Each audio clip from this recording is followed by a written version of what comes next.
رات کے سناٹے میں درختوں کے بیچ سے ہلکی ہلکی ہوا چل رہی تھی۔ گاؤں کے کنارے پہ ایک چھوٹی سی بوسیدہ حویلی کھڑی تھی جو کئی سالوں سے ویران تھی۔ لوگ کہتے تھے وہاں عجیب و غریب واقعات رونما ہوتے ہیں۔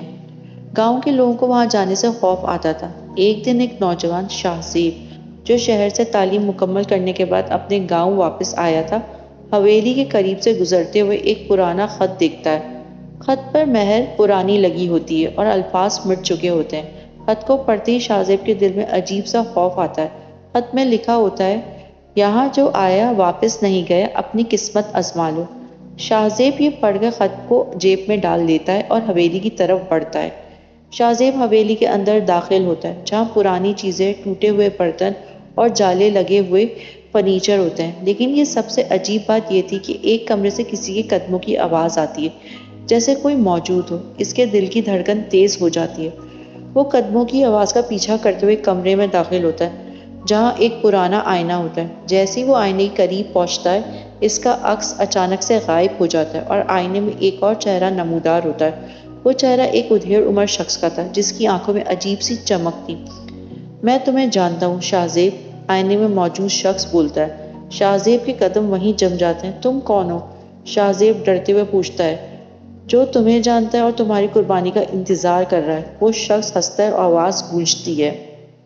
شاہ زیب جلدی سے حویلی سے باہر نکلنے کی کوشش کرتا ہے لیکن ہر راستہ بند ہو چکا ہوتا ہے۔ اچانک وہ اپنے آپ کو اسی کمرے میں واپس پاتا ہے جہاں آئینہ تھا۔ کمرے کی دیواروں پر خون کے نشانات تھے، جیسے وہاں کوئی بھیانک حادثہ ہوا ہو۔ آئینے میں موجود شخص دوبارہ ظاہر ہوتا ہے اور بولتا ہے، یہ حویلی تمہارے خاندان کی ہے اور تمہارے والد نے میری جان لے کر مجھے یہاں قید کیا تھا۔ اب وقت آ گیا کہ تمہاری قربانی دی جائے۔ شاہ زیب کو یاد آتا ہے کہ اس کے والد بھی کچھ عرصہ قبل پراسرار حالت میں اس دنیا سے چلے گئے تھے۔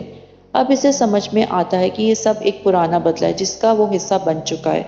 لیکن جیسے ہی آئینے میں موجود شخص شاہ زیب کی طرف بڑھتا ہے، شاہ زیب کو اپنے والد کی ایک پرانی نصیحت یاد آتی ہے، اگر تمہیں کبھی حویلی میں کوئی مصیبت آئے تو اپنے دل میں سچائی کو جگہ دینا اور خوف کو مات دینا۔ شاہ زیب آنکھیں بند کرتا ہے، اپنے دل کی طاقت کو محسوس کرتا ہے اور پھر آنکھیں کھول کر آئینے کی طرف بڑھتا ہے۔ آئینہ ٹوٹ جاتا ہے اور آئینے میں موجود شخص کی چیخ سنائی دیتی ہے۔ کمرے میں اندھیرا چھا جاتا ہے۔ جب روشنی واپس آتی ہے تو شاہ زیب خود کو حویلی کے باہر پاتا ہے۔ اس کی جیب میں موجود خط جلا ہوا ہوتا ہے اور حویلی دوبارہ ویران ہو جاتی ہے۔